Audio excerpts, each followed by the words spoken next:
এক ছাত্রাবাসে মোবাইল চুরির অভিযোগে তাকে পিটিয়ে খুন করা হলো। খোদ কলকাতাতে বড়বাজারে এক ছাত্রাবাসে মোবাইল চুরির অভিযোগে এক যুবককে পিটিয়ে খুন করা হলো। দুর্ভাগ্যজনক। আইন শৃঙ্খলার পরিস্থিতি বাংলায় দিনের পর দিন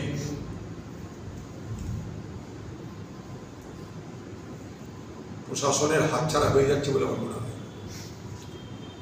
সবকিছুতে একটা উদাসীনতা,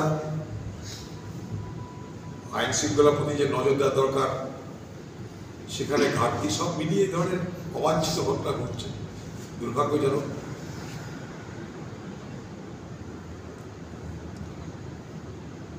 হকারদের এক মাস সময় দিলেও কলকাতায় মুখ্যমন্ত্রী এক মাস সময় দেওয়া সত্ত্বেও কলকাতায় বিভিন্ন জায়গায় পুলিশি অভিযান চলছে, গাড়ি সিজ করা হচ্ছে, গাড়িতে তালা লাগিয়ে দেওয়া হচ্ছে। কলকাতায় জুড়ে অত্যাচার করছে, একটা অদ্ভুত ধরনের অত্যাচার করছে।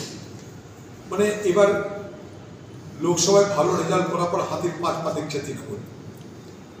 ভাবছে যা বুঝে করা যেতে পারে, লোকে তো ভোট দেবেই,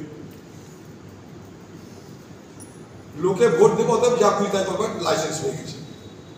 তো হকাররা তো সাধারণ মানুষ, তাদের উপরে জুলুম করার কি আছে? আলোচনা করে, কথা বলে, পরিকল্পনা করে হকার সরানো যায়, পুনর্বাসনের মধ্যে দিয়ে হকার সরানো যায়, কিন্তু জোর জুলুম করে একবারে যা খুশি তাই করবার মানসিকতা কেন তৈরি হচ্ছে?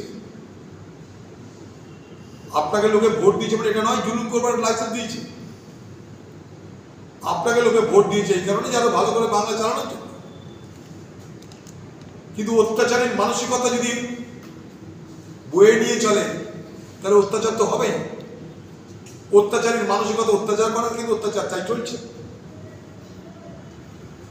আমরা চাই এগুলো থামুক, বন্ধ। মুখ্যমন্ত্রী একই ব্যক্তি নানা রকমের মেসেজ দিচ্ছেন তিনি তার প্রশাসনকে। কোথাও বলছেন থামো, কোথাও বলছেন থেমো না, কোথাও বলছে ভাঙো, কোথাও বলছে ভেঙো না, ভাঙার পর বলছে এবার থামো, ভাঙার আগে বলছে থেমো না। মানুষকে বিভ্রান্ত করছে এবং প্রশাসনকে একই মুখে ভিন্ন ভিন্ন কথা তিনি বলছেন। তার নির্দেশের মধ্যে সঠতা, চালাকি, প্রতারণা লুকিয়ে আছে, তাই এই ধরনের ঘটনা ঘটছে। এই যে